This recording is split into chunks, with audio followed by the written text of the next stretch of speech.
Fala pessoal, tudo bem? Meu nome é Túlio. No vídeo de hoje a gente vai comentar um pouquinho sobre o HSML11, um fundo do setor de shoppings, um fundo que pagou no último mês o seu dividendo recorde. Inclusive o gestor trouxe um novo guidance, eu vou mostrar isso pra gente. Vou trazer também a informação da taxa de administração que o gestor vai trazer um desconto. E por fim vou falar um pouquinho sobre o ponto maior de atenção no fundo hoje, que é o Shopping Metrô Tucuruvi. Será que ele melhorou? Como que está a situação? Então, sem mais enrolação, eu sempre gosto de falar um pouquinho da taxa de administração e performance, está aqui para quem tiver interesse, então 1,05 performance de 20% sobre o QCD ali, o benchmark. O fundo distribuiu no último mês 74 centavinhos por cota, como eu disse, é o rendimento recorde, quase 1% aqui, né, sobre o valor de mercado. O fundo conta aqui com quase 150 mil cotistas e rompendo a barreira dos 150 mil cotistas é uma notícia boa. Por quê? Aqui a gente vê no comentário do gestor. Então, o fundo considerará um desconto de 0,05 na alíquota da taxa de administração pelos próximos 12 meses, sendo vigente no período compreendido entre 1 de fevereiro e 31 de janeiro de 24. Isso aqui vai dar 5 centavinhos por cota. Então, basicamente, aqui, né, vai cair para 1%. Vai ficar aí um pouco mais em linha com o que o mercado vem cobrando. Então, o FII deverá apresentar também uma diminuição na taxa de escrituração, quando atingir mais de 150 mil cotistas. Como eu mostrei para vocês, a gente está quase aqui, né? 149.774. Então, esse custo variável do serviço sofrerá uma diminuição de cerca de 19% em relação ao praticado atualmente. Não é a taxa de administração, tá, pessoal? É a taxa de escrituração. Vamos acompanhar nos próximos meses a DRE para a gente ver a diferença aqui realmente acontecendo. Então, o fundo aqui iniciou 2023 muito forte, tendo um resultado de 1,02 centavinhos por cota, impactado positivamente pelo recebimento dos aluguéis de maiores valores da competência de dezembro. Tem ali uma cobrança dupla, né, no final do ano, basicamente é isso. Então, neste mês, os shoppings apresentam crescimento de vendas e no NOI de 23% e 22%, respectivamente, quando comparadas a 22%, e de 2,2% e 5,5% versus o orçamento do ano. Lembrando, pessoal, que ele está comparando aqui a 22%.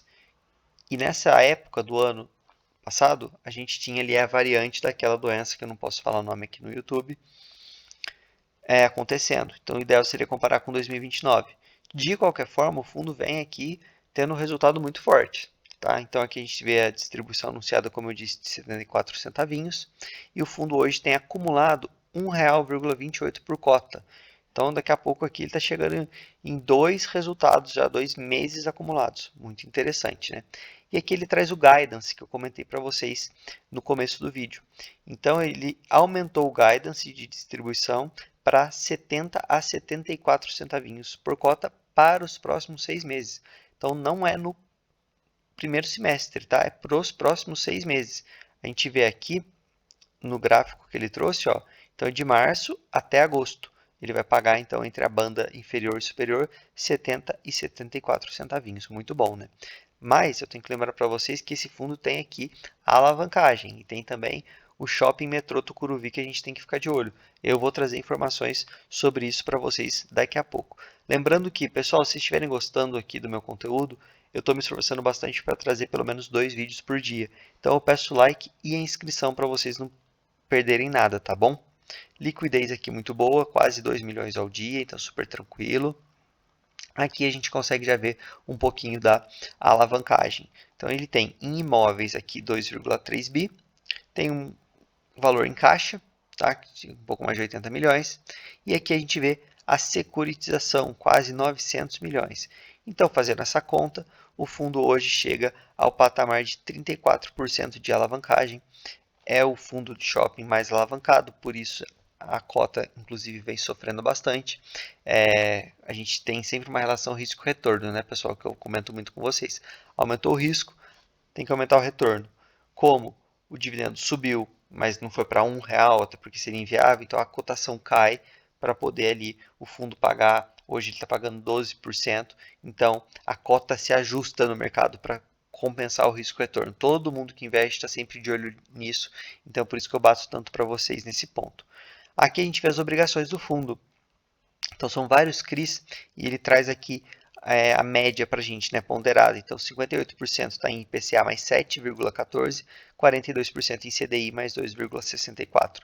Então, essa parcela aqui de CDI hoje está um pouco cara e quem sabe o fundo no futuro consiga fazer uma emissão. Seria difícil porque a cota teria que subir bastante, já que a gestão deixou bem claro que não vai emitir abaixo do patrimonial. Então isso é bom para quem é cotista desse fundo.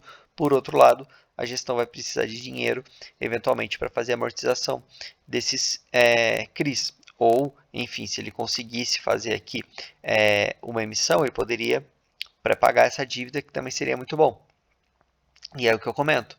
Seria muito interessante esse fundo conseguir, quer ver, eu vou mostrar para vocês, já que a gente volta, fazer a venda de um dos seus ativos. Esse fundo, ele tem como tese, a pegada dele é sempre ter a maior parte do shopping que ele está investindo. Então a gente pode ver aqui que no Paralela e no Granja Viana são os dois shoppings que ele tem, digamos, a menor porcentagem, mas ainda assim é a maioria, tá vendo? 51%. Isso traz aqui muita agilidade para a gestão, ele consegue administrar de forma mais fácil, porque basicamente ele toma as decisões sozinho. Claro, sendo uma boa gestão, isso é ótimo. Então, quem sabe no futuro ele consegue fazer uma venda aqui de algum shopping ou fazer uma venda parcial de um shopping que ele tem maioria, mas ainda assim ficando sócio majoritário. Então, por exemplo, ele tem aqui o Shopping Pátio Maceió 100%, vende ali 30%, ele ainda vai ficar com 70% e consegue levantar o dinheiro para diminuir essa alavancagem, enfim, ter caixa ali para tranquilizar para o futuro fazer as amortizações. Lembrando que ele ainda tem um período de carência grande, mas uma hora esse período vai chegar, né? E aqui a gente vai comentar um pouquinho da inadimplência. Quem viu o vídeo do XPML, ali a gente viu que a inadimplência estava em quase 11%, dado o fato histórico que em janeiro a inadimplência é maior, porque em dezembro a gente tem a cobrança duplicada de aluguéis. É normal isso. Então aqui ele informa basicamente a mesma coisa, mas ele traz a informação que, em comparação a janeiro de 22, essa inadimplência foi muito menor. Em janeiro de 22, o fundo teve 17,6% de inadimplência, e agora a gente consegue ver aqui no gráfico que a inadimplência foi de 7,7%. Então foi um pouco mais baixa que os seus pares e bem mais baixa que ao ser comparado a janeiro de 22. Então bem interessante, né? E a gente vê aqui que os descontos ele até caiu um pouquinho, ou seja, tem gente que tinha ali desconto que está pagando.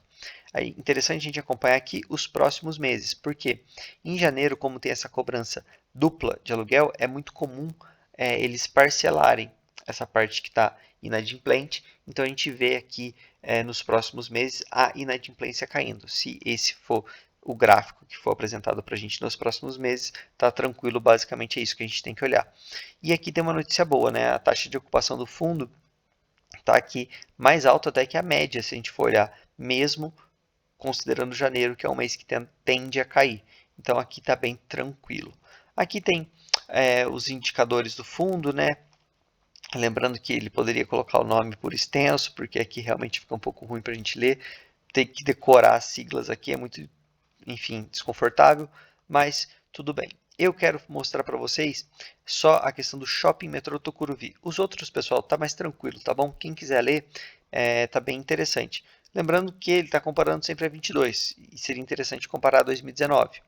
Mas o que eu quero ver aqui é se o fundo trouxe informações sobre o Shopping Metrô Tucuruvi. Quem não viu, eu vou deixar linkado aqui. Eu fiz um vídeo mês passado, onde o gestor ele detalhou para a gente qual seria o plano dele para recuperar o Shopping Metrô Tucuruvi. Lembrando que ali o shopping está muito próximo, né, ao metrô, e o shopping estava sendo um local de passagem e não um local de destino. Então o gestor estava tentando fazer ali algumas alocações em que as pessoas que fossem até o shopping o buscassem como destino, não como só passagem. Então ele informa que ele queria colocar ali o setor gastronômico, ou seja, as pessoas iriam até lá para se alimentar e aí passariam no shopping, gastariam mais, e basicamente é esse o fluxo. Essa é a tese do shopping de maneira geral. Então aqui ele não trouxe, infelizmente para a gente, mais informação. Basicamente aqui ele informou que o gap em relação a 2019 do fluxo de pessoas está diminuindo, mas ele não trouxe nenhum gráfico, nada. E que essa estratégia de levar lazer e gastronomia ainda está sendo incrementada, está sendo aplicada no fundo. Então, para esse mês é isso. A gente tem que acompanhar. Claro que isso aqui não é do dia para a noite, né, pessoal? Tem ali toda uma negociação com provavelmente um restaurante de rede, algo assim, algo grande. Não é fácil. O gestor conseguindo ali trazer, com certeza ele vai trazer nos relatórios ou publicar fato relevante. Trazendo, eu já posto aqui para vocês, seja em vídeo extraordinário, quando é um fato relevante de muito valor, eu já posto o vídeo muito rápido, se não no próximo relatório do mês seguinte, com certeza eu trago a atualização para vocês. Se vocês gostaram do vídeo, então peço o like novamente e a inscrição, estou com a meta aqui de chegar a 500 inscritos até o final de março, me ajudaria bastante você se inscrever. Beleza, pessoal? Valeu, até mais!